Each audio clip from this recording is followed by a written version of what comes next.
So next, you are a doctored geologist, so I'm sure you have plenty to say about the scientific evidence of a global flood. So is there something that we can look at in nature that points to a global flood? Well, absolutely, because, I often do with people what Jesus did with people. He often asked them a question for them to answer when they asked him a difficult question. That's how he got around their difficult question. They said, should we pay our taxes to Caesar? He said, well, show me a penny whose inscription on it. Well, people say, oh, there's no evidence for a global flood. Well, wait a minute.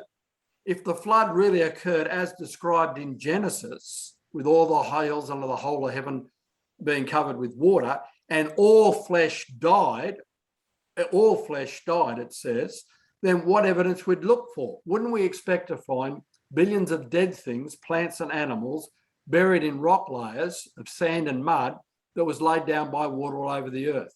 And that's exactly what we find. Billions of dead things called fossils buried in rock layers called sedimentary rock layers that were deposited by water all over the earth. Furthermore, 95% of the fossils are shallow water marine fossils, clams, corals, those sorts of creatures. And where do we find them buried? They lived in the ocean. Today they live on the shallow ocean floor. We don't find them buried and fossilized there. We find them buried and fossilized on the continents. And that's a significant point. How did they get there? Even the secularists say the fossils, the marine fossils we find on the continents the ocean waters had to rise up and cover the continents to bury those fossils.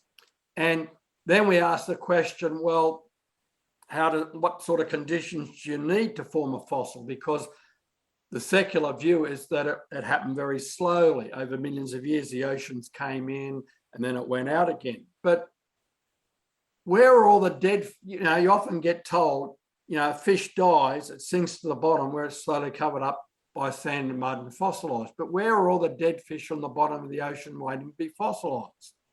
When a creature dies, it either rots or gets eaten by scavengers. I mean, we know that today. Leave a dead cow out in the paddock and there's not much of it left within a few days. So when you look at the fossil record and you find fish fossilized eating another fish, you find a fish with undigested fish in their stomachs. You find marine reptiles fossilized in the process of giving birth to a baby. You find dinosaur soft tissue, complete with blood cells.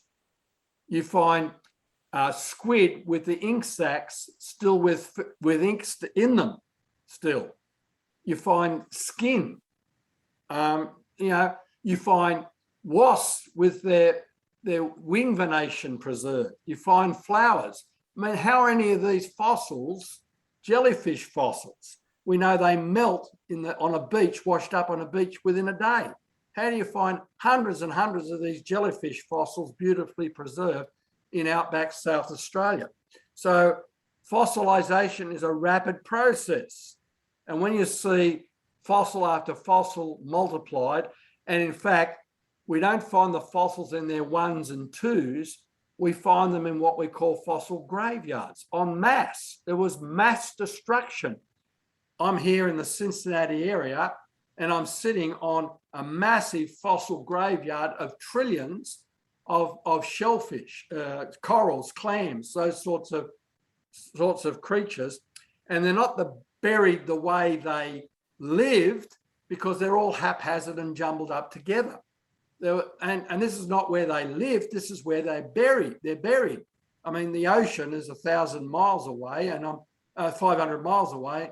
I'm nearly 1,000 feet above sea level today. And, we've got marine fossils in layers as high as the Himalayas.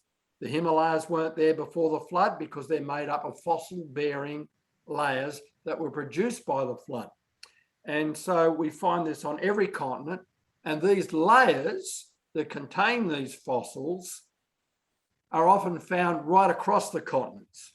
We can trace, for example, a sandstone at the bottom of the Grand Canyon with the first fossils in it. You can trace that up to Colorado Springs, right up there to into Wyoming. You can follow it across Missouri. It's under here in Ohio. You can see it outcropping in Wisconsin. And in fact, the same sandstone you can find on Greenland. You can find the same sandstone across North Africa. You can find it in southern Israel and beyond there. So these are layers that are very extensive. One I like to point out particularly, because it's spread right across the Midwest United States.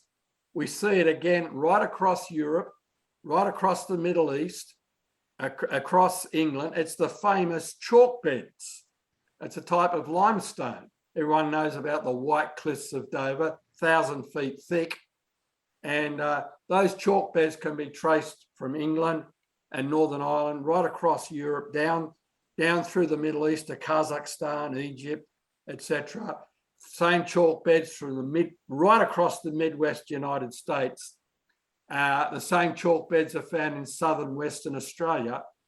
And these chalk beds are made up of microscopic shellfish, but they've also contained very large fossils. And for example, in the Sternberg Museum at Fort Hays in Kansas, where the chalk outcrops, there's a 12-foot long fish with an undigested fish in its stomach. There's dinosaurs and there's bird fossils buried with that large fish fossil. So you've got land, sea, and air-dwelling creatures all buried together with marine layer, deposited by ocean waters rising over the continents. And here's another issue, Ryan.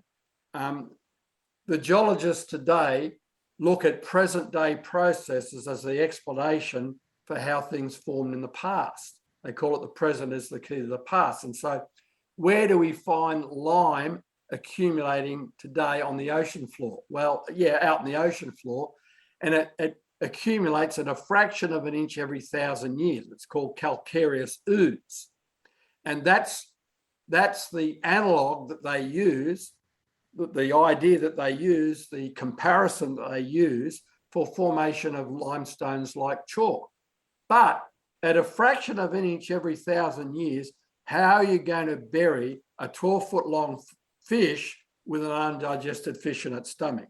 How are you going to bury 10-foot high dinosaur and birds that are 6 to 8 feet tall, all in the same layer? It had to be catastrophic to get them all buried together and so well preserved. And yet the scale is ginormous. We're talking about right across the North American continent. We're talking about right across Europe at the same time and down in Australia. I mean, we're talking about global layers with global fossils and marine fossils buried up on the continents mixed in with land fossils. I mean, that's exactly the sort of evidence I'd expect to find based on the description there in the book of Genesis for the global catastrophic flood in the days of Noah. After all, why did Noah have to build an ark? If it was a local flood, God could have said, Noah, pack up. I'll give you 50 years to move out of that region to higher ground because I'm going to destroy that area. It doesn't make any sense unless it was a global flood. And the geological evidence speaks to that very, very powerfully. The problem is that most people are thinking about the layers at the very top of the Earth's surface as being the record of the flood. No, it's all those layers going down. In the walls of the Grand Canyon, we're talking about all the horizontal layers that are over a mile thick there in the Grand Canyon area. They're all part of this flood deposition. And those are the layers that can be traced right across the North American continent and beyond. And it's not just me saying that. It's been in the secular literature now for 6 decades that the layers that are found across the North American continent and can be traced to other continents formed, the layers can be traced. I mean, the oil companies figured this out, and the academic geologists figure this out by talking to one another. they realised that many of these layers are connected right across the continent and indeed around the globe. And that's exactly what we'd expect to find from a global catastrophic flood. I mean, that's a lot to digest in one mouthful, and we can break that down if you want to, and I can say other things, but I'll leave it there for a moment to give you a chance. Yeah, so we can start with the layers, because you were speaking about that quite a bit. Geologist, that's what your specialty is. So I'm thinking, and I don't know geology. I'm not a geologist. This is just me and my brain kind of working here. So I'm thinking that if the flood was global, wouldn't we see in the layers, and I'd like for you to tell me if this is the case or not, is there sort of a mixing of dinosaurs with modern, what we see in the modern day, uh animals, as well as fish and things like that? Is there sort of a mixing in the layers? And also, is it sort of spread out? Like, do we see, I don't know, would we see an animal that's not from the North American continent? Would we see it floating on over to the European continent and ending up in their layers over there or something like that? Is there sort of this interplay of animals in the geologic layers? Well, for starters, the North American and European continents didn't exist as such prior to the flood. I mean, the world was totally reshaped. We're living on top of the graveyard produced by the flood. That's the first point. The second point is that let's go to the Grand Canyon. At the top of the Grand Canyon, if you go to the South Rim, you get deer and you get ponderosa pine. You go down the bottom of the Grand Canyon, you don't get deer, you get cacti and bighorn sheep. In other words, you get climatic and elevation differences produce biological communities. And so when you read, or when you think about the flood, where did the flood begin? The Bible specifically says the fountains of the great deep. Okay, the deep in Hebrew is the ocean basins. And so the flood began with rifts in the ocean basins and water coming out. And so what is going to happen first is the first part of the Earth's surface to be disturbed is going to be the ocean floor. And so therefore, we would predict that the first creatures to be buried in the fossil record as a result of the flood would be marine creatures. And in fact, when we go to the fossil record, the bottom part of the fossil record is exclusively marine creatures. And then as the waters rose, because they would rise, they're progressively going to inundate biological communities on the land at different elevations. And they're going to wipe them out and bury them before the right water rises. And so the order in the fossil record is actually an order of different biological communities at different elevations. And so we don't, a lot of people think you're going to get all mixed up. No, because the flood is going to progressively destroy and bury as it rises. And so you're going to get creatures that live together basically buried together. You will get some exceptions, and we certainly do that. You see, for example, dinosaur fossils. You can find marine fossils buried with dinosaur fossils. They don't live together, but they're buried together because the ocean waters brought up the marine creatures when they came up and carried the dinosaurs away and buried the marine creatures with those dinosaurs. So we do see some mixtures, but we also see a general order, which is an order of progression as the flood waters rose higher and higher to get different biological communities. So for example, in the Grand Canyon, if you were to flood that area progressively, cacti would get buried before you get ponderosa pine buried, because the waters would reach the cacti at the bottom of the Grand Canyon before they rose higher to bury the ponderosa pines.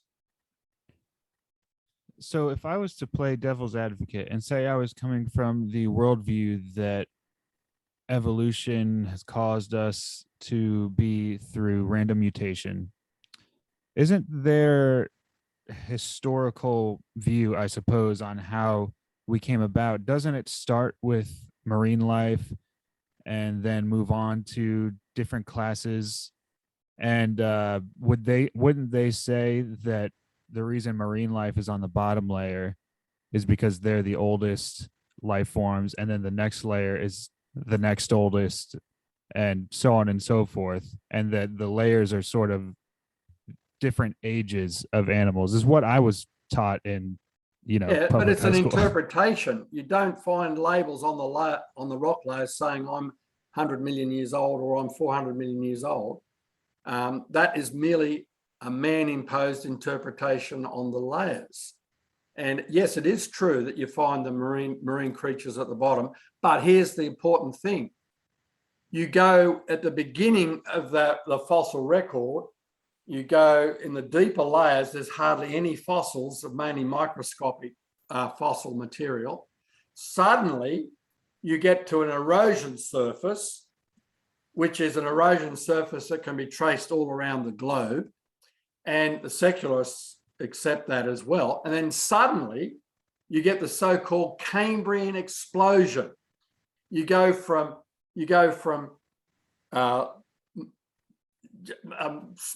just single cells and a few cell multicellular creatures.